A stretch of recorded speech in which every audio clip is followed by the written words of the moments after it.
आपके लिए ढेर सारे आदर और प्यार के साथ मैं हूं अभिषेक बारिट।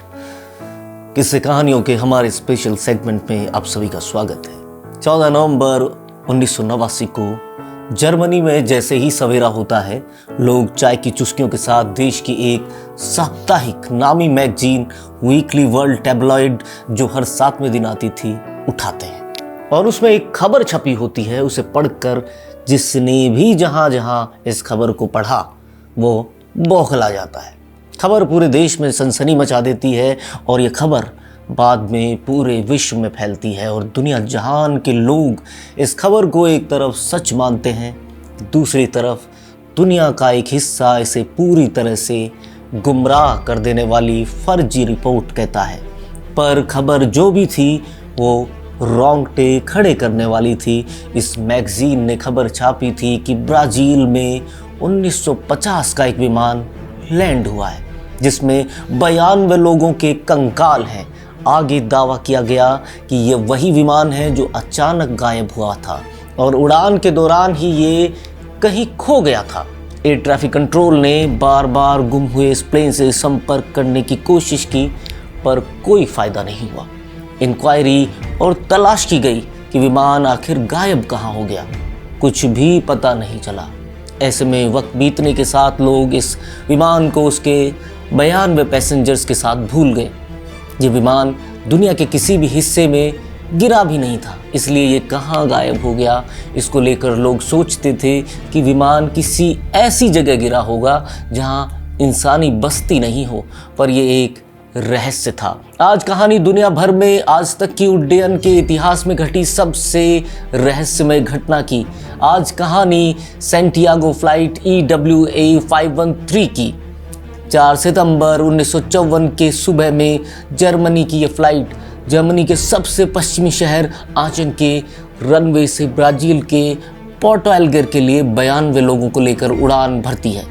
विमान अपने 4 क्रू मेंबर्स के साथ 88 नागरिकों को लेकर अपनी 18 घंटे की उड़ान भर रहा था। विमान अब अटलांटिक ओशन के ऊपर से गुजर रहा था। अचानक एयर ट्रैफिक कंट्रोल के रडार का इस विमान से संपर्क टूट जाता है। एयर ट्रैफिक कंट्रोल तमाम तरीकों से इस विमान से संपर्क साधने की कोशिश करता है लेकिन उसे कोई जवाब नहीं मिलता। इस तरह से किसी विमान का एयर ट्रैफिक कंट्रोल के साथ संपर्क से गायब हो जाना किसी हादसे का सूचक होता है। सभी को लगा कि विमान के साथ कोई ना कोई हादसा जरूर हुआ है। जर्मन और ब्राज़ीलियाई बचाव दल और रेस्क्यू टीमों ने इस विमान के मलबे और यात्रियों को खोजने की हर संभव कोशिश की पर कुछ भी उनके हाथ नहीं लगा। हार कर बाद में जर्मनी और ब्राज़ील सरकारों ने मान लिया कि विमान अटलांटिक महासागर में कहीं हादसे का शिकार हो गया होगा और विमान के सभी यात्री अटलांटिक महासागर में डूब गए होंगे। फाइनल रिपोर्ट पेश की गई। सभी 92 लोगों को मृत मानकर इस फ्लाइट EWA 513 के लॉकहीड विमान की फाइल बंद कर दी गई। घटना को धीरे धीरे वक्त बीतने के साथ ही लोग भूल गए पर ठीक 37 साल बाद 12 अक्टूबर 1989 को ब्राज़ील के उसी पोर्टो एलेग्रे एयरपोर्ट के एयर ट्रैफिक कंट्रोल के स्क्रीन पर एक अनजान प्लेन बिना इजाज़त उनकी वायु सीमा में घुस आया था। ये जानकारी ATC को मिल चुकी थी। ATC ने इस अनजान प्लेन से अपनी जानकारी बताने को कहा लेकिन प्लेन से कोई आवाज़ नहीं आई।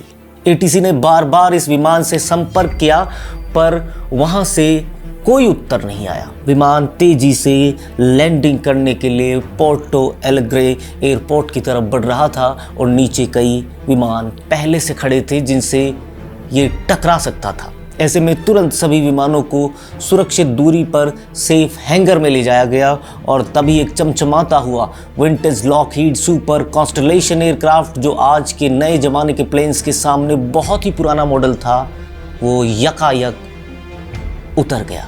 ये सैंटियागो एयरलाइंस की विमान संख्या 513 थी पर यह कैसे मुमकिन था कि अचानक 35 साल से भी ज़्यादा समय से खोई हुई एक फ़्लाइट अचानक लैंड करे।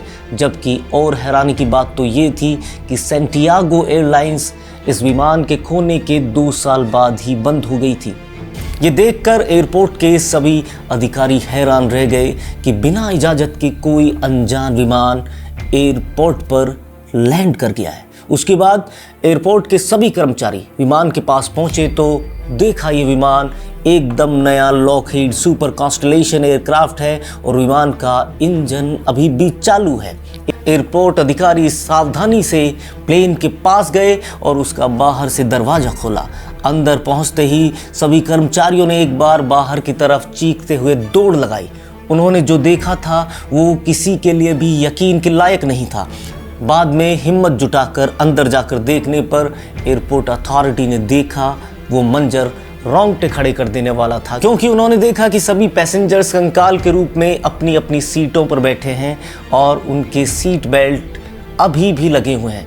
बाद में विमान के कॉकपिट में देखा तो पाया कि विमान के pilot captain Miguel Victor Curie भी कंकाल के रूप में है और उनका हाथ अब भी विमान के कमांड क्लच पर है। पहले तो इसे कंकालों से भरा कोई भूथा प्लेन माना गया, पर इसके बाद कुछ थियरीज सामने आई कि जैसे हो सकता है कि ये विमान किसी और ग्रह की एलियंस के सामने पहुंच गया हो और इन्हें बंधक बना लिया गया हो। दूसरी थियरी थी कि शायद अटलांटिक ओशन के ऊपर ये किसी टाइम ट्रैवल के जाल में खो गया होगा और रेडिएशन की चपेट में आने से ये सभी यात्री कंकाल बन गए हों। पर ये 37 वर्षों बाद कैसे उसी एयरपोर्ट पर उतरा जहां इस विमान को उतरना था? कैसे विमान इतने वर्षों बाद भी एकदम नया था और क्यों इसका फ्यूल खत्म नहीं हुआ और आज तक 37 साल तक इसका इंजन कैसे चालू रहा? टाइम ट्रैवल में फंसने या एलियंस ने इसे बंधक बना लिया था तो भी ये उसी हवाई अड्डे पर मरे हुए लोगों के साथ कैसे सेफ लैंडिंग कर पाया जबकि कोई जिंदा नहीं था? तो इसे कौन उड़ा रहा था? ये सभी बातें पहेली बन गई थी। वीकली वर्ल्ड टैबलॉइड मैगजीन में 14 नवंबर 1989 को छपी इस कहानी को छापने वाले पत्रकार थे इरविन फिशर।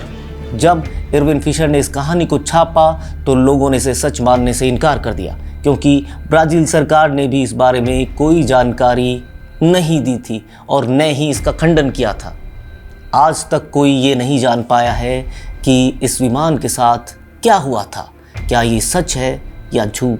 क्या इसे एक पत्रकार ने सस्ती लोकप्रियता पाने के लिए छाप दिया था? आज तक ये एक अबूझ पहेली है।